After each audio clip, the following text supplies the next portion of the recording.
Hi all welcome to football arena. വരുന്ന world cup യോഗ്യതാ മത്സരങ്ങൾക്കുള്ള ബ്രസീലിൻ്റെ സ്ക്വാഡ് അവരുടെ പരിശീലകനായ കാർലോ ആഞ്ചലോട്ടി പ്രഖ്യാപിച്ചിരുന്നു. അതിൽ നെയ്മർ ജൂനിയറെ ഉൾപ്പെടുത്താൻ അദ്ദേഹം തയ്യാറായിരുന്നില്ല. അത് എല്ലാവരെയും അത്ഭുതപ്പെടുത്തിയ ഒരു കാര്യമാണ്.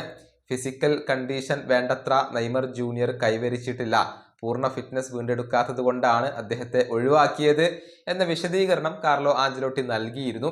അതുപോലെ തന്നെ റയലിന്റെ സൂപ്പർ താരമായ റോഡ്രിഗോ ഗോസിനെ കാർലോ ആഞ്ചലോട്ടി ഒഴിവാക്കുകയും ചെയ്തിരുന്നു. അതായത് റയലിൽ ഇപ്പോൾ വേണ്ടത്ര അവസരങ്ങൾ റോഡ്രിഗോക്ക് ലഭിക്കുന്നില്ല, കളി സമയം ലഭിക്കുന്നില്ല, അതുകൊണ്ടാണ് അദ്ദേഹത്തെ ഒഴിവാക്കിയത് എന്ന തരത്തിലാണ് കാർലോ ആഞ്ചലോട്ടി സംസാരിച്ചിട്ടുള്ളത്. ഇനിയിപ്പോൾ മറ്റൊരു കാര്യം കൂടി ഈ പരിശീലകൻ പറഞ്ഞിട്ടുണ്ട്. അതായത് എന്തുകൊണ്ട് ഒഴിവാക്കി എന്നുള്ള വിശദീകരണം നൽകേണ്ട ആവശ്യമൊന്നും തനിക്കില്ല.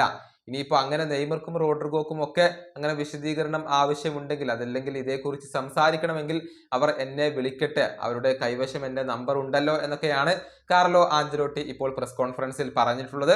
അദ്ദേഹത്തിന്റെ വാക്കുകൾ ഇങ്ങനെയാണ്: ഞാൻ ഇതുവരെ റോഡ്രിഗോയുമായി സംസാരിച്ചിട്ടില്ല, അതുപോലെ തന്നെ നെയ്മറോടും സംസാരിച്ചിട്ടില്ല. ദേശീയ ടീമിൽ എങ്ങനെയൊക്കെയാണ് കാര്യങ്ങൾ എന്നുള്ളത് രണ്ട് പേർക്കും പെർഫെക്റ്റ് ആയിക്കൊണ്ട് അറിയാം. നിർബന്ധമായും മത്സരങ്ങൾ കളിക്കേണ്ടതുണ്ട്, മാത്രമല്ല നല്ല ഫിസിക്കൽ കണ്ടീഷനും ആവശ്യമാണ്. എന്തുകൊണ്ട് ഒഴിവാക്കി എന്നതിനെ കുറിച്ച് ഞാൻ വിശദീകരണം നൽകേണ്ട ആവശ്യമൊന്നുമില്ല.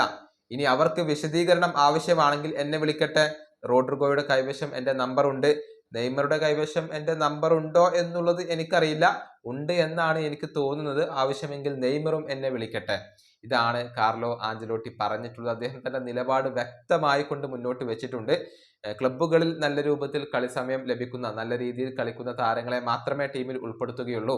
കൂടാതെ പൂർണ്ണ ഫിറ്റ്നസ് ആവശ്യമാണ്, ഫിസിക്കൽ കണ്ടീഷൻ നല്ല രൂപത്തിലായിരിക്കണം, എന്നാൽ മാത്രമാണ് ബ്രസീലിയൻ ടീമിലേക്ക് ഉൾപ്പെടുത്തുകയുള്ളൂ. അത്തരത്തിലുള്ള താരങ്ങൾക്ക് മാത്രമാണ് വേൾഡ് കപ്പിലേക്കുള്ള ഒരു എൻട്രി ലഭിക്കുകയുള്ളൂ എന്ന ഒരു നിലപാടാണ് കാർലോ ആഞ്ചലോട്ടി ഇപ്പോൾ എടുത്തിട്ടുള്ളത്. ഈ വീഡിയോ അവസാനിപ്പിക്കുന്നു. അടുത്ത വീണ്ടും കാണാം.